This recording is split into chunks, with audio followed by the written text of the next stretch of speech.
Kalau musim hujan begini takutnya ada longsor.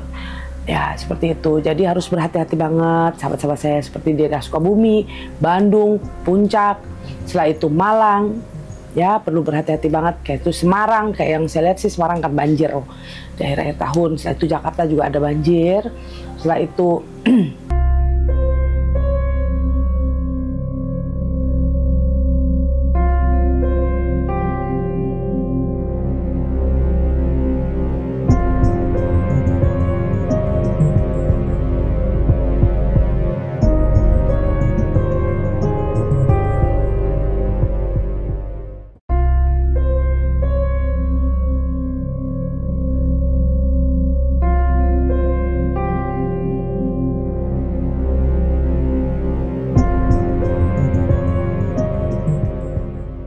tapi selamat lingkungan alatai, salam sehujud, karende, malempang.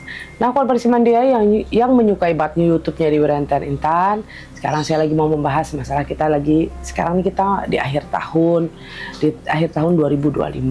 Sebentar lagi kita akan memasuki awal tahun 2026. Bagaimana sih keadaan kita di akhir tahun? Bagaimana juga keadaan Indonesia di akhir tahun? Setelah itu nanti di awal tahun bagaimana keadaan kita? Nyai, ini kan menjelang masuki tahun apinya ya? Iya, tahun api ya, ya. 2026 ya? Ya. Nah, kira-kira gimana Nyai? Indonesia itu dari segi ekonominya, dari segi keamanannya, politiknya seperti apanya? Oke, kalau kita melihat ya, kita sharing ya. Kalau saya lihat, kita lihat di akhir tahun dulu ya. Kalau dibilang di akhir tahun ini, keadaan Indonesia sih mulai akan ada perbaikan sedikit yang saya lihat seperti itu, karena banyak perubahan dan banyak perombakan juga yang dilakukan oleh Pak Prabowo, itu yang saya lihat. Setelah itu politik ya, di akhir tahun juga politik juga ya masih biasa aja, masih ya seperti ini aja sih. Nanti yang akan mulai gejolak ada lagi demo-demo kecil nanti mulai di tahun 2026. Setelah itu saya peringatkan juga buat teman-teman kita, cuaca ini lagi nggak baik-baik aja di akhir tahun ini, apalagi curah hujan, angin kencang, dan juga perlu diperhatikan takutnya ada angin puting beliung. Nah, sama apa lagi? Biasanya tuh kalau musim hujan begini takutnya ada longsor. Ya, seperti itu. Jadi harus berhati-hati banget sahabat-sahabat saya, seperti di daerah Sukabumi, Bandung, Puncak, setelah itu Malang. Ya, perlu berhati-hati banget. Kayak itu Semarang, kayak yang saya lihat sih Semarang kan banjir di akhir tahun. Setelah itu Jakarta juga ada banjir. Setelah itu Bandung juga ada. Ya, mungkin banjirnya juga banjir bandang ya. Jadi banjirnya tuh dari atas turun gitu, lumayan deras. Jadi itu yang perlu diperhatikan banget kayak gitu. Nyai, tadi kan Nyai cara curah hujan yang akhir tahun ini besar, ya masalah air lah ya, ibaratnya banjir, longsor, dan gimana nih? Apakah akan ada gempa lagi setiap Nyai? Oke, kalau yang saya lihat di akhir tahun pasti akan ada si gempa. Saya nggak boleh mengatakan pasti. Kalau pasti saya mendului Tuhan ya. Jawaban saya yang saya lihat akan ada gempa. Jadi perlu berhati-hati banget. Takutnya juga ada gempa, takutnya ada lahar dingin. Nah itu kan apalagi hujannya luar biasa loh nanti. Di November, Desember itu hujannya luar biasa. Takutnya hujannya luar biasa. Setelah itu ya daerah Jawa Tengah ya yang perlu diperhatikan, yang daerah pesisir, yang di daerah ada gunung-gunung berapi perlu perhatikan banget, takutnya ada lahar dingin seperti itu.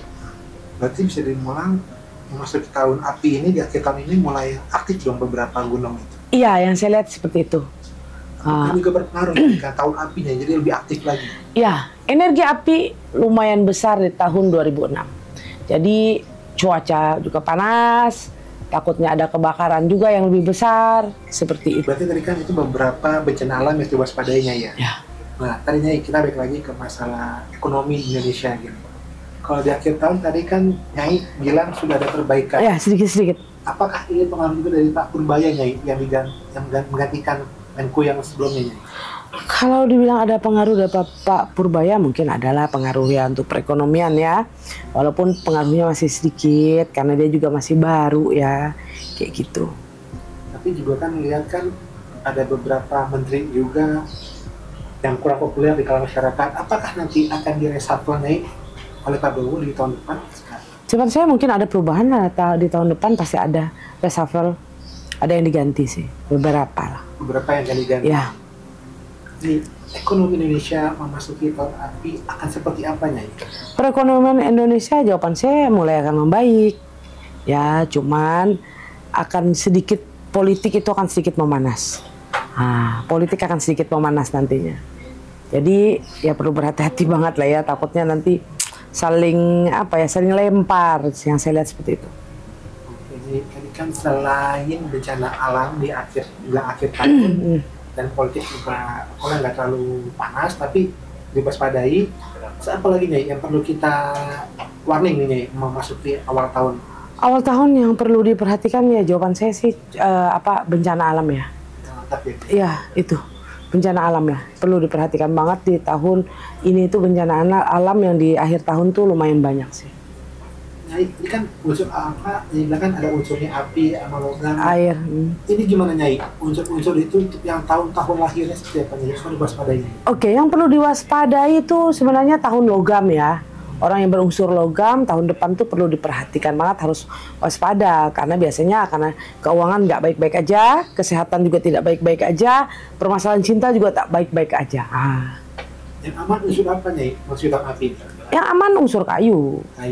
Kayu sama tanah aman sekali dia. Akan naik seperti apa Nyai? Rezekinya akan naik. Setelah itu permasalahan dia pelan-pelan akan terselesaikan.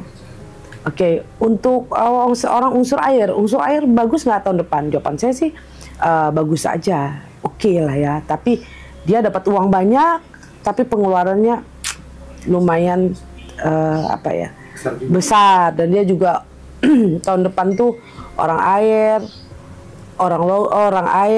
orang kayu, orang tanah. Mereka itu akan, apalagi orang api ya, mereka itu akan mendapat yang saya lihat akan dapat energi rezeki yang ada ya lumayan besar loh, seperti rezeki nomplok ya, yang lumayan besar sekali. Jadi kalau bisa pintar-pintar mengatur keuangan, pintar-pintar banget. Kayak orang api, kayak orang air, tahun depan dia dapat uang besar, tapi uangnya nggak tahu hasilnya, kok dapatnya seandainya banyak, tapi kok hasilnya dikit ya, gitu. Berarti harus pintar-pintar. Jangan terlalu boros, kan kayak gitu. Kayak orang kayu tahun depan rezekinya dapat gede, tapi dia pintar mengatur keuangan orang api. Berarti orang kayu nih tahun depan dapat uang rezeki besar, tapi dia pintar mengatur keuangan. Jadi jawaban saya orang kayu tahun depan akan mendapat keuangan yang lebih bagus. Berarti dia bisa menabung. Seperti itu. Setelah itu orang tanah tahun depan rezekinya juga akan dapat uang besar, lumayan besar. Ya, cuman orang tanah nanti dia dapat uang besar, tapi dia akan mengeluarkan uang, mungkin akan menyelesaikan permasalahan, mungkin ada utang piutang yang harus dia bayarkan, kayak gitu. Jadi jawaban saya, dia dapat uang, dia bayarkan piutangnya, tapi utang selesai, dan dia juga akan masih tetap dapat uang yang dia simpan, seperti itu. Setelah itu orang api, tahun depan tuh api ketemu api bagaimana? Jawaban saya nggak baik-baik aja. Orang api ketemu api, biasanya ciong. Jadi orang api tahun depan harus pintar-pintar. Jangan terlalu telinganya tipis, jangan gampang cepat percaya orang. Ada orang cerita tentang kamu macam-macam, kamu langsung emosi, langsung frontal. Jangan, harus pelan-pelan. Takut, kalau kamu seperti itu, takut ada masalah hukum nantinya. Jadi kamu harus bisa mengatur emosi kamu, kayak gitu. Oke, terima kasih sahabat saya. Ini permasalahan yang saya tadi penerawangan untuk akhir tahun. Nanti di bulan Desember saya akan menerawang lagi untuk kita memasuki tahun 2026. Bagaimana selama setahun 2026 keadaan keekonomi, kesehatan, atau semua artis, rezeki, atau bencana alam. Oke, terima kasih sahabat saya. Tonton terusnya di Warantian Intan. Jangan lupa like, komen, dan subscribe. Bila saya ada salah kata atau salah ucapan, mohon maaf. Terima kasih.